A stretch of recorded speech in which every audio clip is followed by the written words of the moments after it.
Eventually, the Western world would overtake the Middle Eastern and North African countries, both militarily and in terms of science and technology. The Western world first sat at the feet of the Middle Eastern and North African countries, and they received much knowledge in the form of military, technology, and also in science. And so the West was receptive to learning from others, and this receptivity paid dividends over time, to where the West would eventually become more advanced than those who they had once learned from.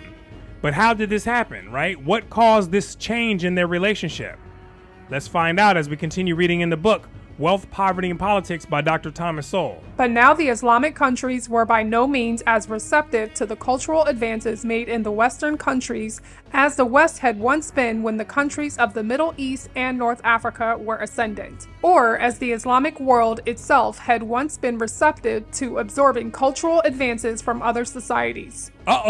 When it was time for the West to take their position as a student to Islamic countries, the West was a great student. But when it was time for the Islamic countries to assume their position as a student to the West, they were not so readily prepared to do so. And so what was one of the barriers to the Muslims being culturally unreceptive to what the West had to offer? It was their religion, which they began interpreting in a way that kept them immobile and stagnant. Dr. Shabir, so the question that I have for you is, why did the Muslim world decline after its golden age? And then the viewer goes on to ask, is there a need for a kind of cultural enlightenment in the modern Muslim world?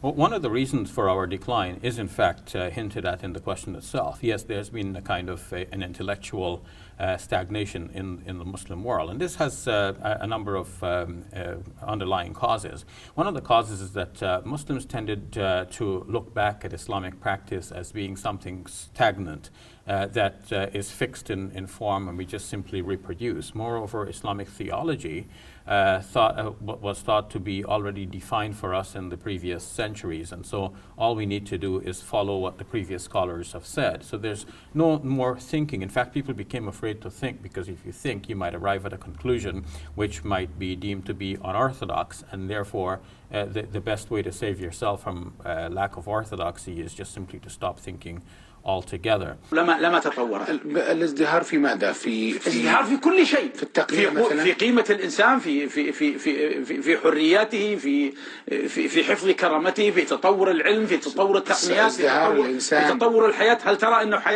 الحياة الآن مثل الحياة قبل 10 قرون؟ كل هذا التغير الهائل هذا صنعه الغرب. من الذي صنعه؟ مع اليابان، واستطاع أن ينقذ اليابان من استبداده. يعني اليابان الآن تعتبر نموذج في الديمقراطية، في الحريات، في كل ما أنتجه الغرب من مزايا. تتحدث أيضا أن العرب في فتوحاتهم في صدر الإسلام خرجوا من صحرائهم فاتحين لا دارسين.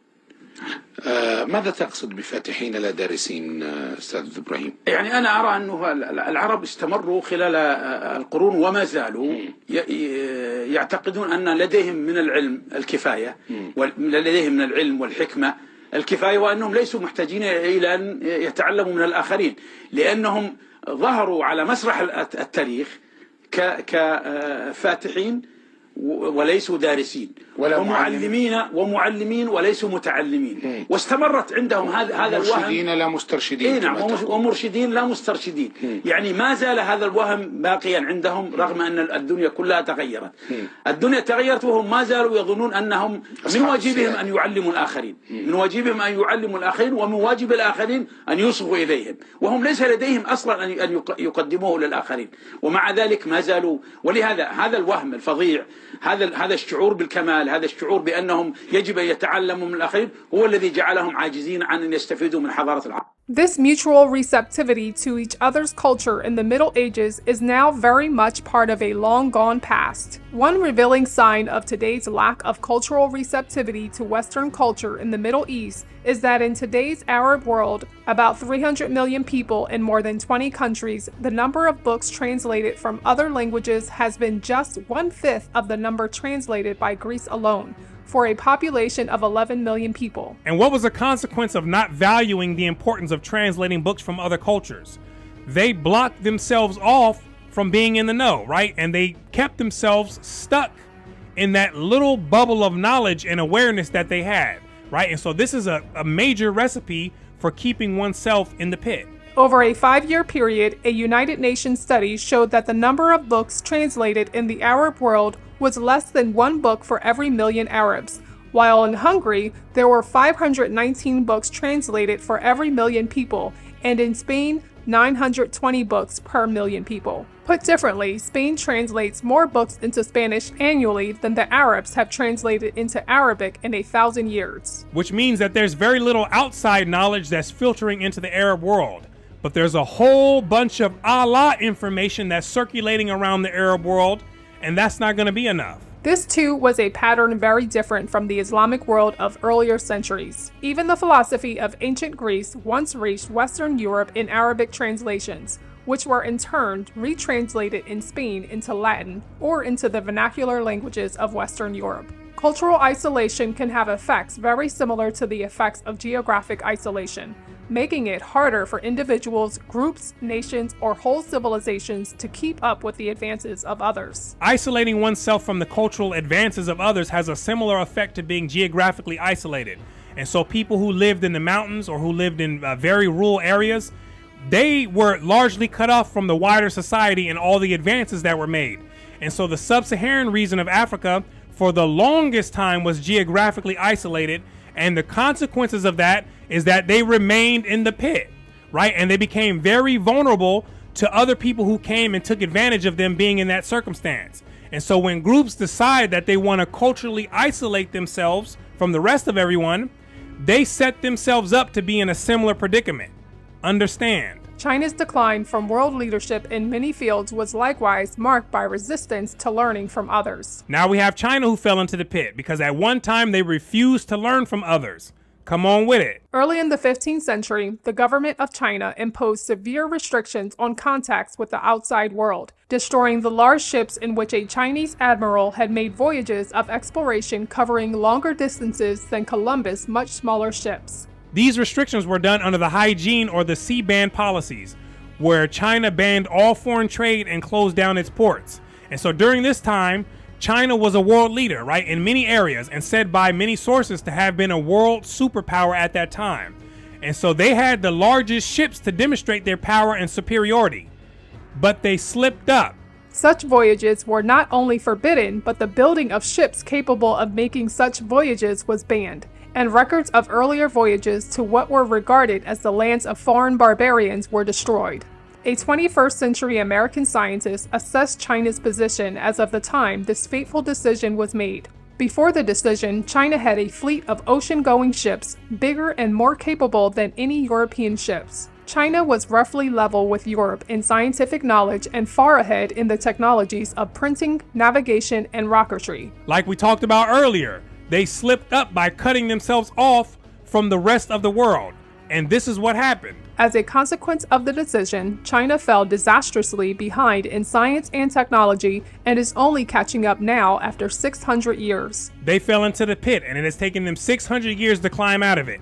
But I will give them credit because they climbed hard and relentlessly to get out of the pit, right? And now they're in a position, or they're positioning themselves to become the world superpower again, right? And so they're working closely with many countries in Africa, and they're trying to assist the people in Africa to help them climb out of the pit, right? So they can become allies with the Chinese, right? But by isolating themselves in the 1400s, that was a decision that sent them down into the grave. In the 18th century, when King George III sent gifts to the Emperor of China that included various devices showing technological advances in the West, the Emperor of China replied that there was nothing China lacked. He said, "We have never set much store on strange or ingenious objects, nor do we need any more of your country's manufactures." King George III was the king of Great Britain and Ireland in the 18th century.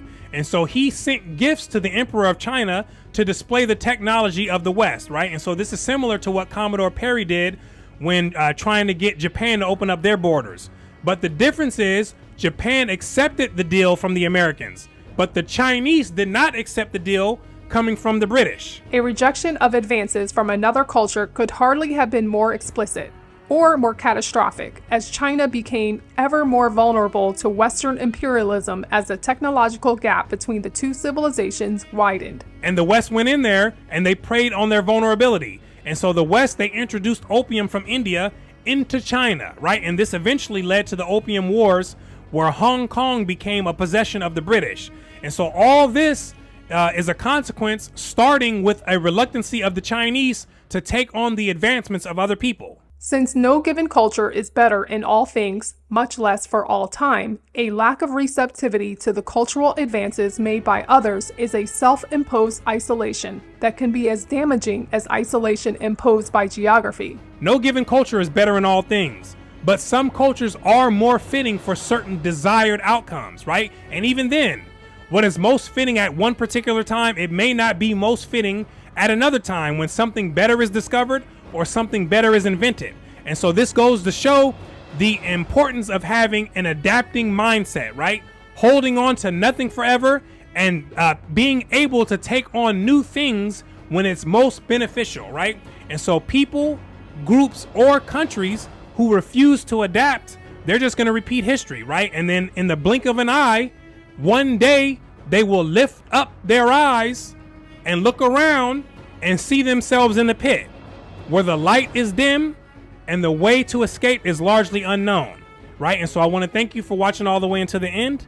My name is Brooklyn St. Michael, and I'll see you in the free world.